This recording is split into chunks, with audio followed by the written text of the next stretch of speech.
Hi everybody, my name is Jaden. I'm Nicole. I'm Eli. I'm Jason. And I'm Caden. And we are the Who on the Torah YouTube channel. And it is a preparation day. Woo! That's right. Right. Got a drum roll for preparation day. Why do we get a drum roll on preparation day? This is an exciting thing. We go through 6 days of work and we're finally getting into the rest. We're getting into the holy mode of our week. We're getting into our closest day with Yah we can be. And it's an exciting day. Yeah, and so for those who are new to this channel, and there are people that poke in here that are new, and they usually immediately unsub, but we are the people that believe that the laws, statutes, and commands of our Creator are good for all times. We believe that they have never gone away. We believe when our Creator says for all generations, that he wasn't joking with us, and he wasn't kidding, and he's not kind of just oh, it's until Messiah comes. He says for all generations that we should be keeping these laws, statutes, and commands, and that is what we believe. All right, give me a couple blessings. Give me some blessings. Anyone first, I don't care who's in line first. Give me a couple blessings, something or mesmerizing, something that you have glory that you can give to our Creator. Our eyes help us see. If we didn't have them, we'd be bumping into things, and it wouldn't be good if we didn't have eyes. And that is true. That is very, very true. And if you guys understand the entire optics and the way they look, I believe the scientists have said that we're snapping like 1,000 pictures a second. Like every second that we have to be able to process this. And as I scan from left to right and I see all of you guys and I can see it as one big picture, computers still can't quite get this. They can do some panoramic stuff and it's okay. But as far as processing a full-on picture and having it live and doing the same kind of stuff that we can do, it's amazing. All right, Kate, what do you got? I'm thankful for our family, our digital family, our family all around the world that is willing to share the good news of Yahushua and willing to share the community of the Torah, willing to actually find it, because there's not a lot of people out there you can find when you're talking about the Torah, and a lot of people you can converse with, because nobody actually wants to talk about the Torah. Nobody ever wants it. It's a very touchy subject to most people, and when you bring it up, it's a outcast thing. You don't talk about it unless you're a Jew. Yeah, and that is true. It is one of those. It's for people that are in the Christian religion. It is a sketchy subject, right? They're completely programmed. They're completely shut down, and you can't. It's like you can't. You can tell. Like here in this family, I'll tell you the joys of keeping the Torah is a beautiful, beautiful thing. It keeps you alive. It keeps you in just a good state of life. And there's no reason not to unless you're an evil person. All right, anyone else? Who has anything? I got the Shabbat, the day of rest. It's a great day to recharge, great day to have off. It's just a time that we should be spending our Creator, and it's a good day to have a rest. It's good to have one day at least a week to rest. It is, because we grind 6 days a week, and we're always grinding hard. But those Christians are kind of hardcore, because they do 7 days a week, and they actually just continue on from there, because they only chill out for like a couple hours and they watch some football and do some other stuff and whatever it is they do. But then they get up the next day and they start at 5 or 6 in the morning, whatever the grind is. And it's like it never ends. And so our body has been created in such a fashion that when we have this rest, that it changes our entire life. It changes our dynamic. And when we miss a Shabbat, us as a family, if something happens, we have tragedy, it is hard to get back on track. Like if we miss a Shabbat and we have to just continue on into a first day, it's like we missed things. Nicole, did you have something? Our brains, that we can brains. constantly learn new things, and when we don't understand things, you just got to go search and use your brain. Yes, the most underestimated, not known about device in the entire world. In fact, between these two ears that we have, is we have processing power that is still better.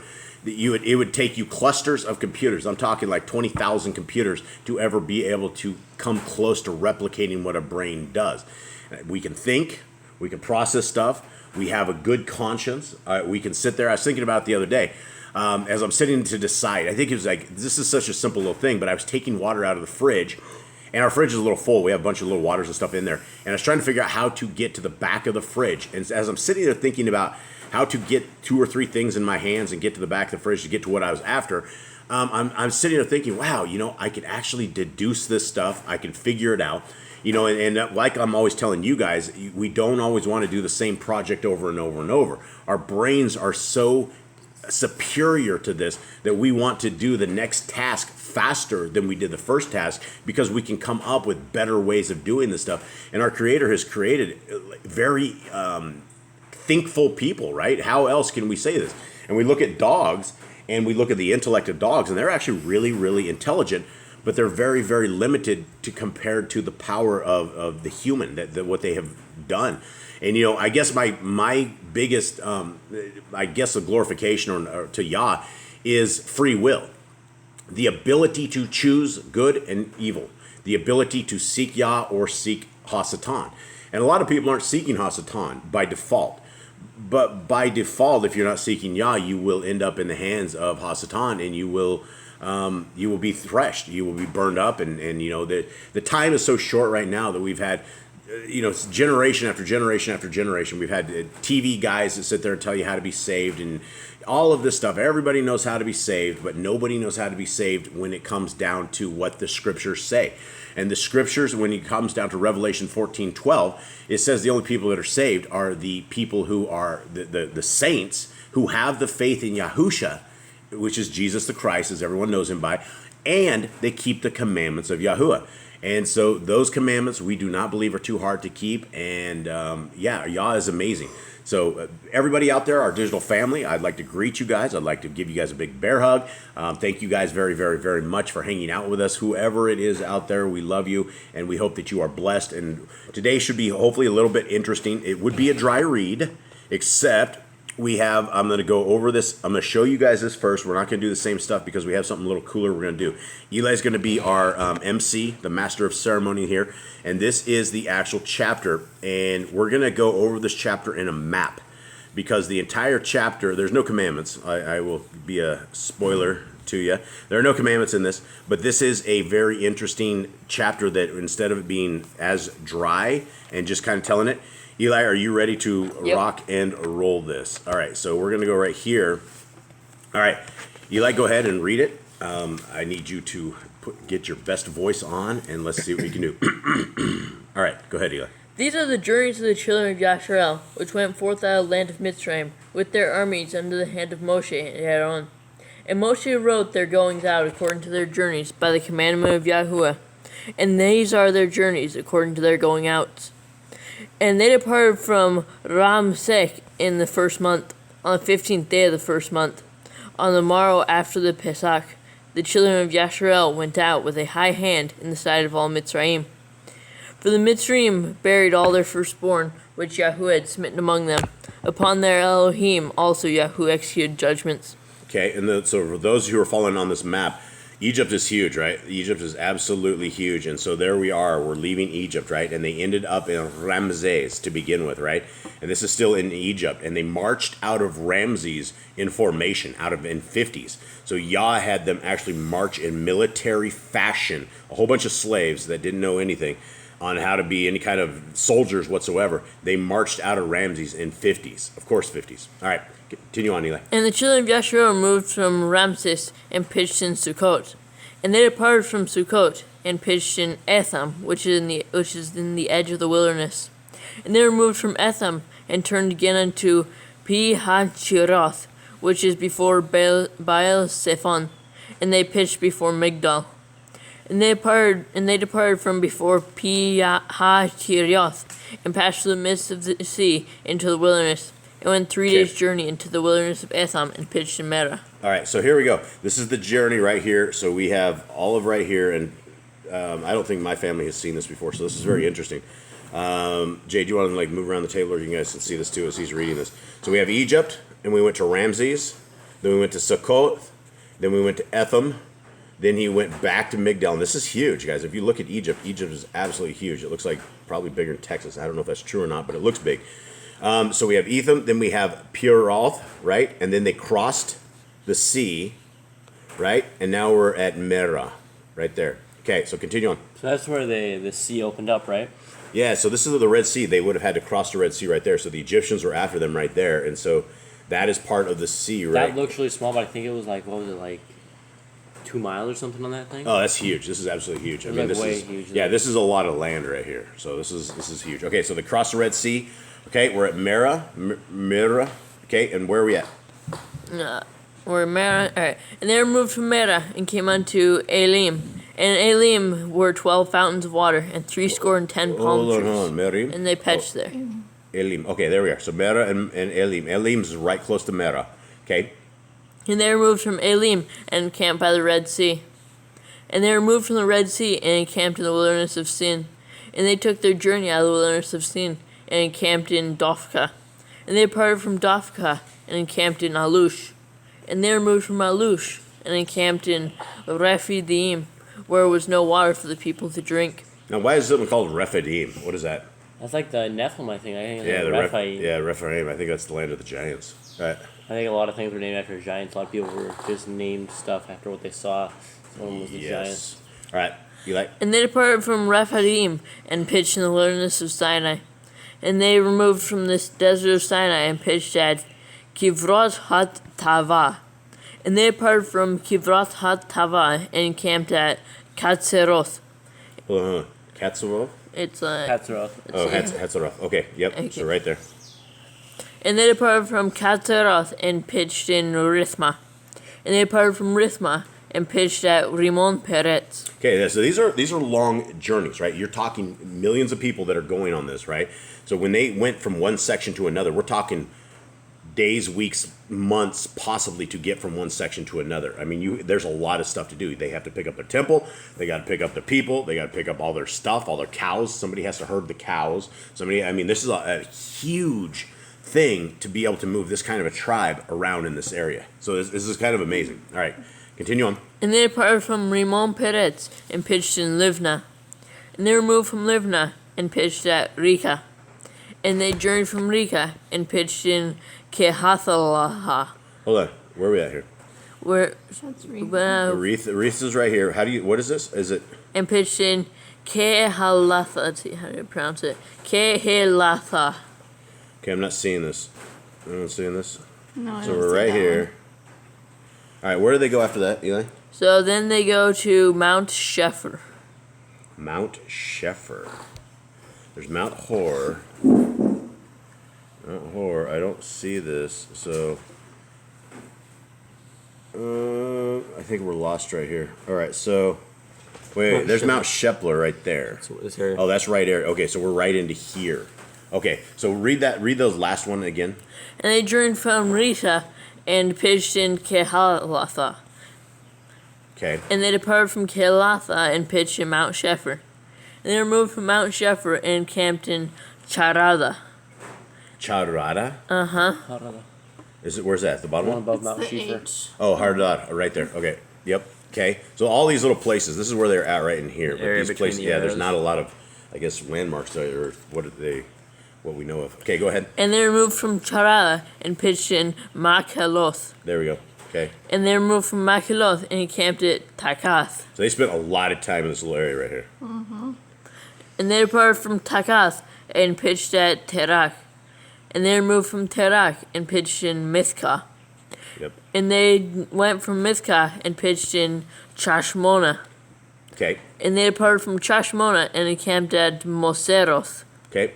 All those little areas are right here. Okay, continue on. And they departed from Moseroth and pitched in Bene Yaakan.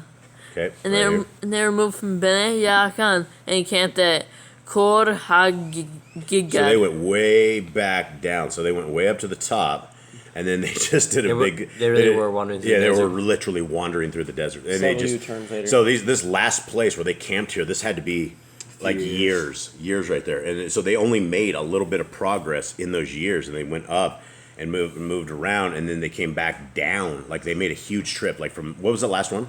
Last one was Kor HaGigad. Kor Hagidad. Where's that? Right There's right there. Okay, and the one before that was called Bene Yaakon. Yeah. Okay, so then they went all the way back down there. Okay, And they went from Kor Hagidan and pitched in Yatvathada. okay, yep, And they removed from Yatvathada and encamped at Ebrona. yep, And they departed from Ebrona and encamped at Etzon Giver. yep. And they removed from Etzon Giver and pitched in the wilderness of Sin, which is Kadesh. Hold on. So they went back up into the wilderness of Zin. Where'd you say they went last one? So they removed from Etzon Giver Right. and pitched in the wilderness of Sin, which is Kadesh. Okay, this is the whole thing is wilderness of Zin right here. Okay, so go on. And they removed from Kadesh and pitched in Mount Hor, which is in the edge of the land of Eden. Okay, so they went all the way up here. Up into here. Now they're at Mount Hor, so they're like getting close to the land. Okay. And Aaron the priest went up into Mount Hor at the command of YHWH and died there. And that's where Aaron died, folks. In the 40th year after the children of Yasharel went out of the land of Mitzrayim, in the first day of the 5th month. And Aaron was 123 years old when he died in Mount Hor. And King Arad the Canaanite, which dwelt in Negev in the land of Canaan, heard of the coming of the children of Yasharel. And they departed from Mount Hor and pitched in Salmona. And they departed from Salmona and pitched in Punon. And they departed from Punon and pitched in Ovath. And they departed from Ovath and pitched in Yeha-avarim, in the border of Moab. Okay, yeah, so they're right there. So they basically they're getting close to the land here. Okay. And they departed from Eim and pitched in Divon. Okay, hold on. I don't have this. Oh, there it is. Dibon Gad? Mm-hmm. Yeah, so Dibon Gad. Okay, so Eror, A-R-O-E-R is what it says in this And map. isn't that where Gad and Reuben, No, that's the like tribes, that's isn't like that where Gilad. they took over? I know, but I think that's where they took over. These places right here is where they stayed in the last couple chapters. This is where the 2.5 tribes took over this land after they took out the Ammonites, right? Or the I think so. I think Gadites so. or If you look at the icon from yesterday, the thumbnail, I think I have it. It looks roughly like that. So these two areas right there. Okay, so go on.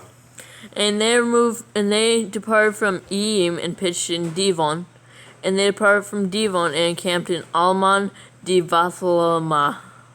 Okay. And they removed from Alman Divlathema and pitched in the mountains of Avarim before Nevu. Okay, Mount Nebu. Before Nevu. Evil. Okay. Yep. And they departed from the mountains of Avarim and pitched in the plains of Moab by the Yarden near Jericho. Okay. So then they went right here. They're sticking right here. Okay. And they pitched by Yarden from Bet Ha-Yeshimoth even unto Avel Chitham in the plains of Moab. And Yahuwah spoke unto El Moshe in the plains of Moab by the Yarden near Jericho, saying, Speak unto the children of Yasharel, and say unto them, When ye are passed over the Yarden into the land of Canaan, then ye shall drive out all the inhabitants of the land from before you, and destroy all their pictures, and destroy all their molten images, and quite pluck down all their high places. And ye shall dispossess the inhabitants of the land, and dwell therein, for I have given you the land to possess it. And ye shall divide the land by lot for inheritance among your families. And to the more ye shall give the more inheritance, and to the fewer ye shall give the less inheritance. Every man's inheritance shall be in the place where his lot falls, according to the tribes of your fathers you shall inherit. But if ye will not drive out the inhabitants of the land from before you, then it shall come to pass that those which ye let remain of them shall be pricks in your eyes, and thorns in your sides, and shall vex you in the land wherein ye dwell. Moreover, it shall come to pass that I shall do unto you as I thought to do unto them. Okay. Well, there we go. So in verse 32, I feel like we should definitely break down idols and stuff like that, engraven images. But if you did that today, you'd be in jail for property damage. Yeah, you'd need to take out the Statue of Liberty. That is actually ISIS. I mean, you don't want to take out the Statue of Devil. Liberty. They put up the Baphomet in, I think it's like Ohio Detroit. or Everywhere you Oklahoma. look, you go anywhere, there's always going to be a statue of something up, a molten image of something. Yeah, up. there's some sort of there everywhere, especially in the North America. I don't know about everywhere else. Even down here in South America, there's like pictures of Mary, like statues of Mary and stuff all over the place and things of that nature. This is a very interesting trek out of this thing, right? And so if you guys look today, where it says right here, it's Philistina, right? These are the Palestinians are literally like the old school Philistines, right? And the people that have Israel today are absolutely not the children of the Most High, because there are abortion clinics all over this West Bank right here, and all over, in fact, Israel. There, you can go and find them. They're open till 11:30 at night. You can have your child killed at the hand of a friggin' Moloch doctor. So here we are. I guess that is it. Does anyone have anything else? That was kind of interesting, right? Yeah, that was Cool. it was definitely better with a map. It is definitely better with a map. You have absolutely no idea where these guys were going. They're making several U-turns. But there were a lot of U-turns, and there was a lot of stuff. I think this little spot right here, where there was like 1, 2, 3, 4, 5, 6, 7, 8, 9, 10 different spots. I think a lot of people probably died off here. Definitely. And remember, we had the rock out of Meribah. I don't know. It just looks real interesting. All right, gentlemen. I guess that is it. Hopefully, we kept this entertaining for everybody out there, that you guys can see the plan that our Creator has and that He will have for you as well. There's another Exodus coming. There's another time, and I don't know when that time is. It could be, a long time from now, or as humanity seems to be in the process of dying off. And I can't go into any more of that because this platform is completely limited. But humanity is completely dying off, unlike any other time that we have ever seen before. And so here we are in a time where 5 years from now there may not be any flesh left. And so we need to be prepared. We need to get our hearts, minds, and souls prepared. We need to get our bodies prepared. We need to be ready that when a messenger does come and extracts us out of here, that we go with him, right? Because everything we have is going to go down the hill. It's going to go in the pit. It's going to be awful. You can read the book of Revelation, and nothing good happens in Revelations except Messiah Yahushua comes and delivers us, and hopefully, but that does not mean that we're not going to have to suffer. That does not mean that this generation is going to be that generation of an Exodus. We hope it is, but we don't know. Nobody knows the time. Nobody knows when Messiah Yahushua is going to come for his people, or how it's going to go down. But we do know in the future the kingdom will come. We do know Messiah Yahushua will be that king of that kingdom, and we do know that for all times we are to be keeping the laws, statutes, and commands of our Creator. And if we don't, then we might as well just head off to Vegas and do whatever it is we want to do, and enjoy life, the best life you have now, because it will be the best life you have now. And when eternity hits, you are going to go into a place that is unescapable. It's a place that your soul is bound for. And I've said this before, and I'll say it again. The number one thing that everybody has that they need to value more than anything is your soul. And you need to protect it. You need to protect your family's souls. You need to not let the eyes of people's souls see evil that is on TV, that is on any of the stuff. We should not be ingesting the stuff. We need to be a holy people. We need to be a set-apart people. We need to be better than the people before us. We need to have more faith in all of our forefathers that were led by the hand through with a cloud, with a pillar of fire, and they still could not get it together, right? They had the awesomest leadership possible that could have ever happened to somebody, and it didn't happen for them. They messed everything up. All right, so that's it. Tomorrow is a Shabbat. Gentlemen, let's take this away. What do we do? Today we prepare, we get everything ready. We cook, we clean, we get everything prepared so we don't have to do any of that tomorrow. And then tomorrow, basically, we just rest and we read our Bibles. Sunset today is the end, right? We stop working it. When it hits sunset today, guys, you are done. It is Yah's time. It is his moment. It is a time for us to rest and for a feast.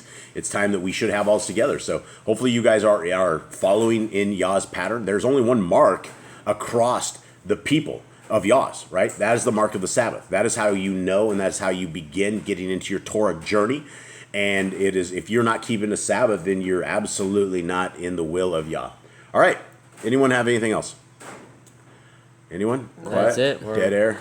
Have a great Shabbat and have a great preparation day. Yeah. All right. Shalom. All right. Shalom, everybody. Much love. We're out.